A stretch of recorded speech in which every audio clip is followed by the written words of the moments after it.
Minister Paul Atanga Nji, this sounds like an Anglophone problem. Yes, I want to say something. The word Anglophone problem, that is what I don't like. And that is where I totally disagree. We have 10 regions in Cameroon. He talked about the bicultural nation of Cameroon. It does not mean that an Anglophone who has as origin Bamenda Oboya or a citizen from Bamenda Oboya is necessarily an Anglophone. Because you can have people in their own land who are Anglophones. We have so many examples.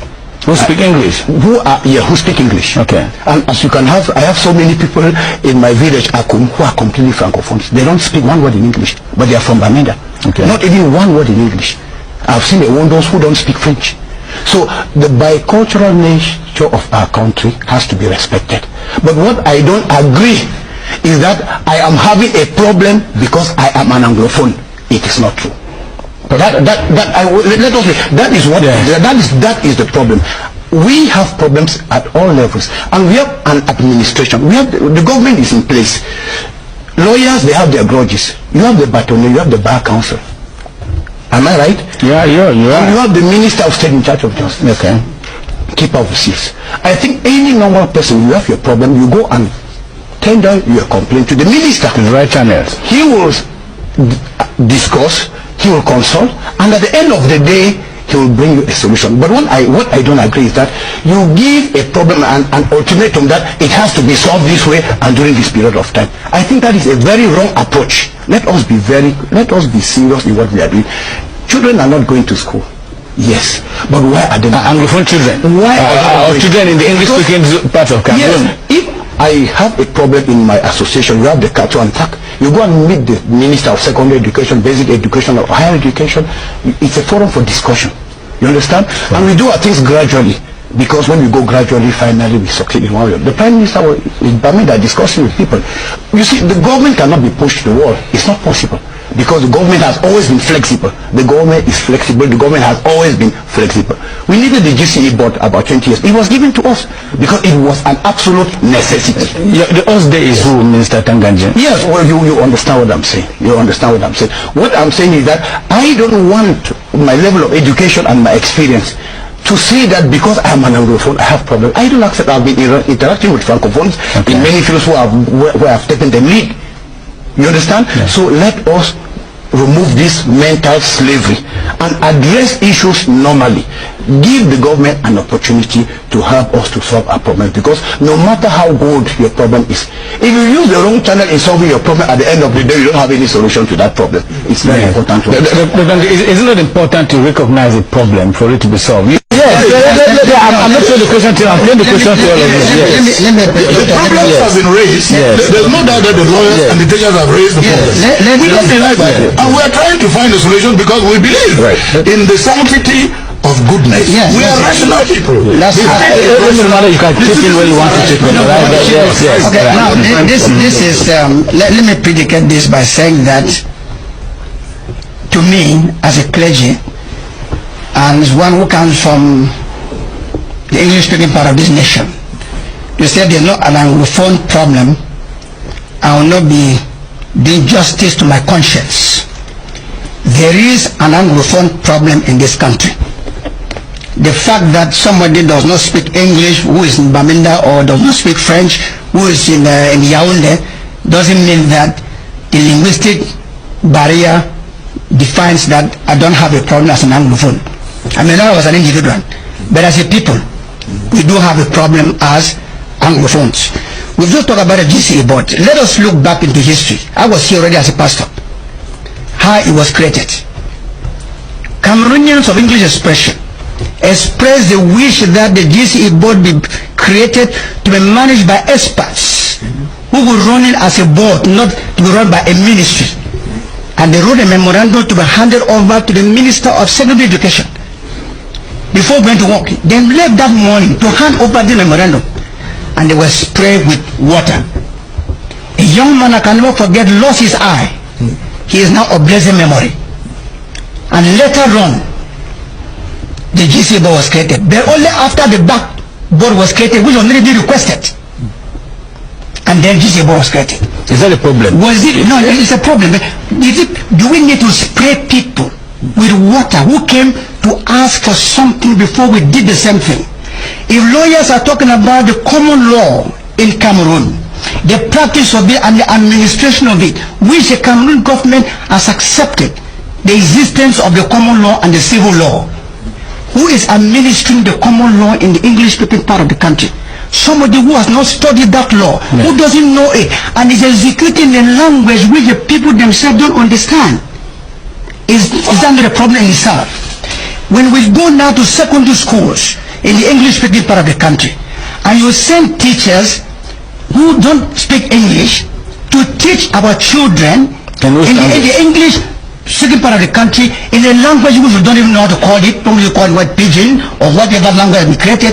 What are you doing? You are under-educating these children not to become competitive in the world. These are the things that we are saying are problems. How do we solve them?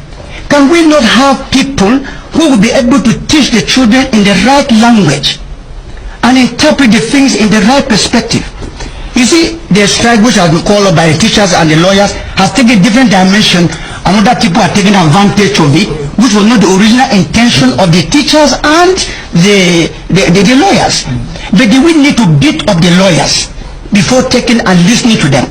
Why can't we get to the table of dialogue and dialogue with them and say that what are the problems that we have? Present them, we listen to them and propose solutions and move on from there. Let's learn from history. When Cameroon had a problem with Nigeria, in the Bakassi area, there were people who said right up the higher level of the military that let's go to war in Nigeria. We would have been in a bloodbath. But people had a good president who had a different rationality said no, let's go to maybe you come in and had a dialogue and the problem was solved. Why can't we do this? I'm afraid that we are wasting our time on side issues. Now, there is an Anglophone problem. That's why we are sitting here. Yes, there is. And every problem has a genesis. I don't want us to start by accusing Francophones of all the ills of earth. We need to go back. If we do that, we are facing the problem from the middle. First thing, how did Anglophones find themselves where they are? Don't forget, this whole business of cohabitation or integration, or I don't know what word you want to use for it, has been going on since 1961. That is 54 years. Yeah. Or 55. 55 now.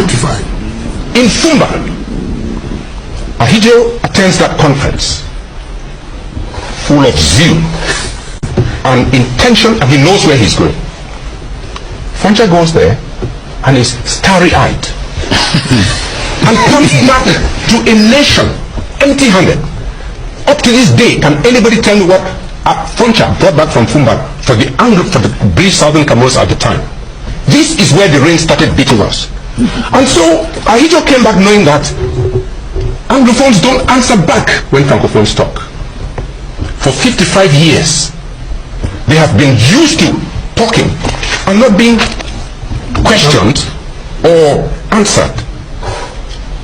Unfortunately, Anglophones have found their voice. I think that's where the shock is. And so I sympathize with Minister Tanganji. I sympathize with all those people who say there's no problem. But they are going to have to get used to the Anglophone problem, to the Anglophone voice. I don't even want to call it a problem. They are going to have to get used to the Anglophone voice. The Anglophones have left the kitchen or the outer house, and they are now in the main house, and they want their own room. This is where the problem is. Let us not go round and round and round. This system, this country, this government is going to have to get used to seeing Anglophone children being ministers of armed forces. They'll say, oh, but they have to get used to that. That's what being a citizen means. And so, this is nothing to do with, separating or seceding. No. Everybody is here to stay. But we have to review the terms of that stay. It is not going to be just on any condition. It is going to be on conditions of parity. Now, let me tell you what the Anglophone problem is not. It is not a social problem between Francophones and Anglophones. It isn't. We don't have any problem as citizens in Cameroon. It is not a linguistic problem. Let me tell you, and I speak as the former sub-director of culture in this country. Language is a subset of culture. Language is a subset of culture. Language, a minimal aspect of culture. You've been talking about legacies. And let me tell you, the Anglo-Saxon legacy that defines you is not only linguistic. Inside that language, there's a Minister Atanganji sitting here is who he is because of that legacy. First, before being a Cameroonian. If you are not happy as an Anglophone, you cannot be happy as a Cameroonian. And that's why I urge the system. While we have this, we may not have a repeat of this opportunity. Let the system listen to Anglophones. Proper conflict management consists, first of all, in identifying the conflict, admitting that there is a problem, and listening. I hear ministers and directors. I'm not sure that's where this problem now is. It is a policy matter, and the sooner government takes